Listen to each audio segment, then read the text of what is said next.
Hello YouTube మిత్రులారా, welcome to ఎంజెస్ vlog. చాలా రోజులకి మళ్ళీ ఎందుకో బొచ్చ చేప మీదకి మనసు మళ్ళిందండి, తినాలనిపించింది. సో మా నెల్లూరులోని మినీ బైపాస్ చూసారా, సండే కిటా కిటా కిటా ఉంటుంది చేపలతో.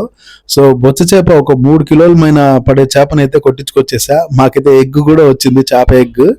సో బాగా ఉప్పు పసుపు వేసి కడిగేసిన తర్వాత యాజ్ యూజువల్గా ఉప్పు కారం పసుపు కాస్త ధనియా అల్లం వెల్లుల్లి పేస్ట్, దాంట్లో కాస్త ఆయిల్ అండ్ కొంచెం నిమ్మరసం వేసి బాగా కలిపి మ్యారినేట్ చేసుకోవాలి.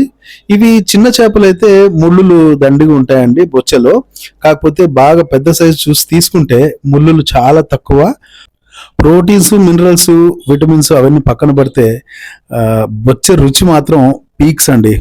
సో కావాల్సిన ఇంగ్రీడియంట్స్ చూడండి: కాస్త జీరా అండ్ మెంతులు, కొత్తిమీర, కరివేపాకు, ఆనియన్ ప్యూరీ, కొన్ని ఆనియన్ పీసెస్, తర్వాత మామిడికాయ ముక్కలు లేదే కుదరదుగా, టొమాటో ప్యూరీ అండి, అండ్ చింతపండు రసం. సో ఒక్కసారి చూసుకోండి, ఇంగ్రీడియంట్స్ క్లియర్గా విజువల్లో చూసినట్టుగా మీరు కూడా ప్రిపేర్ చేసుకోండి. సో మీరు మొట్టమొదటిసారి నా ఛానల్ చూస్తుంటే దయచేసి సబ్స్క్రైబ్ చేసుకోండి అండ్ బెల్ ఐకాన్ని క్లిక్ చేయండి. సో నోటిఫికేషన్స్ వస్తూ ఉంటాయి. అండ్ లైక్ చేయండి, కామెంట్ చేయండి, అండ్ ఇంకా ఎవరన్నా వంట నేర్చుకునే వాళ్ళు ఉంటే వాళ్ళకి షేర్ చేయండి. So that it will be very helpful. So చేపల పులుసు అంటే ఖచ్చితంగా మనము మట్టి కుండలో చేస్తేనే దాని రుచి డబుల్ అవుతుందండి. సో అలా మనం మట్టి కుండలో నూనె వేసుకొని, తర్వాత ఆవాల గింజలు, కొంచెం మెంతులు, జీరా వేసేసుకొని ఆనియన్స్ వేసుకోవాలి. ఆనియన్స్ బాగా మగ్గుతూ ఉండగా వెంటనే కరివేపాకు డ్రాప్ చేసేసుకోవాలండి.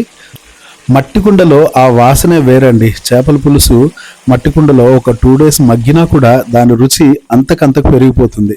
సో ఆనియన్స్ మగ్గాక కాస్త ఇందాక మనం చూపించినట్లు ఆ టొమాటో ప్యూరీ వేసేసుకొని గోల్డెన్ బ్రౌన్ వచ్చేంత వరకు మంచిగా మగ్గనిచ్చుకోవాలండి. ఈ మగ్గుతూ ఉండగానే కాస్త సాల్ట్ వేయాలి. సాల్ట్ వేస్తే త్వరగా మగ్గుతుంది. సో చూసారుగా ఎలా పొగలు చిమ్ముతుందో. ఇప్పుడు టైం చూసుకొని కరెక్ట్గా మనమైతే టొమాటో ప్యూరీని కూడా ఇందులో వేసేసుకోవాలి. So tomato puree and onion puree రెండు పచ్చివాసన పోయేంత వరకు అయితే బాగా మగ్గనిచ్చుకోవాలండి. నెల్లూరు కోస్టల్ ఏరియా కాబట్టి సీ ఫుడ్కి మాత్రం ఏమాత్రం కొదవ ఉండదండి. ఎప్పటికప్పుడు ఫ్రెష్గా తాజాగా చాలా మంచివి రకరకాల చేపలు అయితే దొరుకుతూ ఉంటాయి. ఒక్కసారి మినీ బైపాస్ కానీ మెయిన్ మార్కెట్ కానీ వెళ్ళి చూడండి. సో ఇది ఇప్పుడు మగ్గుతూ ఉండగా మూత పెట్టి ఒక 5 to 6 minutes తర్వాత మూత తీసేస్తే చక్కగా మగ్గిపోయిందండి టొమాటో ఆనియన్ ప్యూరీ. సో మనము ఆల్రెడీ మ్యారినేషన్లో కాస్త జింజర్ గార్లిక్ పేస్ట్ వేసుకున్నాం కాబట్టి కూరలో వేయాల్సిన అవసరం లేదు. ఇప్పుడైతే కాస్త టర్మరిక్ పౌడర్ని వేసేసుకుందాము. టర్మరిక్తో పాటు ఒక 3 spoons ఆఫ్ రెడ్ చిల్లీ పౌడర్ని అయితే వేసేసుకుందాం అండి. ఎందుకంటే మ్యారినేషన్లో మనం అన్నీ ఒక్కొక్క స్పూన్ వేసాం కాబట్టి ఇప్పుడు కూరలో మనం చూసుకొని వేసుకోవాలి. ఏది ఎక్కువైనా తక్కువైనా ప్రాబ్లమే. చేపల పులుసు కదండి, రుచిలో తేడా వచ్చేస్తే మరి బాగోదు, చాలా బాగోదు కదా. సో ఇప్పుడు టొమాటో మగ్గంగానే మంచిగా చింతపండు పులుసు కూడా వేసేసుకొని, సో మొత్తం బాగా ఫ్రై అయ్యి చక్కగా మగ్గి మొత్తం కూడా కంప్లీట్గా బ్లెండ్ అయ్యేలా మనం కాసేపు చూసుకోవాలి. సో ఇలా కలిపేసి కాసేపు మూత పెట్టేసుకున్నామంటే మొత్తం ఫుల్గా బ్లెండ్ అయిపోతుందండి. అప్పుడే ఆ టొమాటో ఆనియన్ తర్వాత ఆ చింతపండు పులుసు యొక్క ఈ స్మెల్ మొత్తం కూడా కూరకి బాగా పట్టేస్తుంది. చూసారు కదా, ఆయిల్ అయితే పైకి తేలడం స్టార్ట్ అయిపోయింది. మన పులుసు కూడా చక్కగా చిక్కబడిపోయింది. సో మంచిగా బాబ్లింగ్ వస్తుంది. ఈ టైంలో మనమైతే మంచిగా ఫిష్ని డ్రాప్ చేసేసుకుందాం. సో మేమైతే 3.5 kg పడింది కాబట్టి బాగా పల్చగా పెద్దగా ఉన్న పీసెస్ అయితే ఫ్రై కోసం ఎత్తిపెట్టుకున్నాం. సో మిగిలిన పీసెస్ మొత్తం body and head tail pieces ఇవన్నీ కూడా పులుసులో వేసేసుకుంటున్నామండి. సో మిగిలిన మసాలా నీళ్ళు కూడా ఇందులో కలిపేసుకుందాం. జస్ట్ ముక్క మునిగే వరకు వాటర్ పోసుకుంటే సరిపోతుంది, ఎక్కువ అవసరం లేదు. అండ్ ఇప్పుడే గరిటెతో ఏమన్నా కలబెట్టేసుకోవాల్సి ఉంటే ముందే కలియబెట్టేసేసుకోండి. తర్వాత గరిటె పెడితే ముక్క విరిగిపోతుంది, చేపల పులుసు గలీజ్ అయిపోతుందండి. కాబట్టి ఇప్పుడే చక్కగా గరిటెతో మంచిగా కలిపేసుకోండి. దాని తర్వాత నుంచి బట్టతో తిప్పుకుంటే సరిపోతుంది డేక్ష ఎత్తుకొని. సో ఇప్పుడైతే మామిడికాయ ముక్కల్ని డ్రాప్ చేసేసుకుందామండి. సో ముక్కతో పాటు మామిడికాయ ముక్కలు కూడా ఉడికిపోతాయి. సో గార్నిషింగ్ కోసం అండ్ స్మెల్ టేస్ట్ కోసం కాస్త కొత్తిమీర వేసి అలా బ్లెండ్ అవ్వనిద్దాం. ఒక 6 to 7 minutes అండి. టైం గుర్తుపెట్టుకోండి. మరి ఎక్కువ అయితే ముక్క చిదిరిపోతుందండి. చేపల పులుసు కదా, ఏదో మొక్కకు అంటుకడుతున్నట్టు చాలా జాగ్రత్తగా చేసుకోవాలి. అటు ఇటు అయితే మళ్ళీ కూర ఖరాబ్ అయిపోతుందండి. చూసుకోండి, మంచిగా షేక్ చేసి పెట్టేసుకోవాలి. కూర అయితే ఆల్మోస్ట్ అయిపోవచ్చిందండి. సో కంప్లీట్గా బ్లెండ్ అయింది. చూసారా ఎంత చిక్కగా ఉందో. ఇంకొక 2-3 మినిట్స్ అండి. తర్వాత ఏం చేద్దామంటే, మన దగ్గర ఈ జన ఉంది కదండి, ఎగ్, ఇది కూడా అక్కడక్కడ డ్రాప్ చేసేసుకొని ఇంకొకసారి షేక్ చేసుకొని మూత పెట్టుకొని ఇంకొక 4 మినిట్స్ అయితే పులుసుని చక్కగా ఉడకనిద్దామండి. సో చూడండి, ఇలా వీడియోలో చూపిస్తున్నట్లు మీరైతే మంచిగా డేక్షాన్ని ఎత్తుకొని మట్టి సట్టిని పైకి ఎత్తుకొని చక్కగా అలా షేక్ చేస్తే కూర అడుగంటదు, చక్కగా ఉడుకుతుంది, అన్ని సమంగా కలుస్తాయి. ఇక రాగి సంగటి విషయానికి వస్తే, తక్కువ అన్నం వేసి ఎక్కువ పిండేసి మంచిగా ఇలా చిక్కగా కలిపి పెట్టేసుకుందాం. ఇది సంగటి ఒక పక్క రెడీ అవుతుందండి.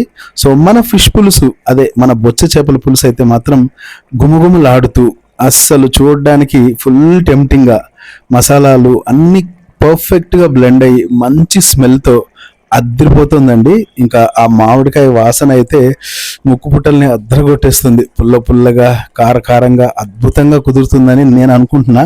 టేస్ట్ అయితే లాస్ట్లో చూసి చెప్తాను, మీరైతే వెయిట్ చేయండి.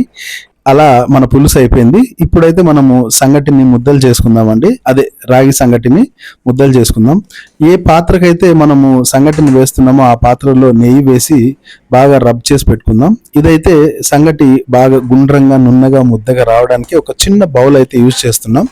అందులో కూడా ముందుగానే కాస్త నెయ్యిని రాసేసుకుంటే సో గరుగ్గా కాకుండా స్మూత్గా, ఈజీగా ముద్ద చేయడానికి వీలవుతుందండి. చూస్తున్నారుగా, వీడియోలో చూపించిన విధంగా సింపుల్గా మా ఆవిడైతే రాగి ముద్దలు చేసేస్తుందండి. బాగున్నాయి కదా, గుండ్రంగా మన క్రికెట్ బాల్ సైజులో. బుల్లి ముద్ద. మా చిన్న పాపకి చిన్ని ముద్ద అండి. సో ఇలా మంచిగా సంగటి అవ్వంగానే సంగట్లోకి నెయ్యి మర్చిపోతే అలా చక్కటి ఆవు నెయ్యిని మంచిగా వేసేసుకొని మన పులుసు అయితే చూడండి, ఆహా, ఫిష్ గుడ్డు కూడా ఫుల్గా ఉడికిపోయిందండి. ఓ మంచి పీస్ తీసుకొని వేసుకొని మంచిగా అలా పొట్ట పీస్ని వేసుకొని అలా పులుసును కూడా సంగటి మీద ఆ నెయ్యితో సహా అలా వేసేసుకొని, ఆహా, ఆ టేస్ట్ ఉంటుంది. చూస్తుండగానే కళ్ళు చెదిరిపోతున్నాయండి. పైగా మామిడి ముక్క కూడా వేసుకున్నాము. సో ఇంకా పుల్లగా, కారంగా, కమ్మటి ఆ ఎగ్తో అలా సంగటిని దంచి కొట్టేస్తే టేస్ట్ మాత్రం వేరే లెవెల్ అండి. యాక్చువల్గా నేను టేస్ట్ చేద్దాం అనుకుంటున్నా, కాకపోతే ఈ మధ్య దిష్టి పట్టేస్తుందండి. అందుకనే నేనైతే టేస్ట్ చూడదలుచుకోలేదు. సో మీరు చూడండి, మీరు చూస్తూ ఉంటేనే మీకు టేస్ట్ అర్థమైపోతుంది. సో అదండి ఇవాల్టి మన స్పెషల్ బొచ్చ పులుసు రాగి సంగటి. సో మీరైతే please subscribe, please support us, like చేయండి, షేర్ చేయండి, కమెంట్ చేయండి. సో మీ సపోర్ట్ ఉంటే ఇంకా ఇలాంటి మరిన్ని వీడియోస్ అయితే చేస్తాను. సో నెక్స్ట్ కొత్త రెసిపీలో కలుద్దాం. Until then, bye, take care.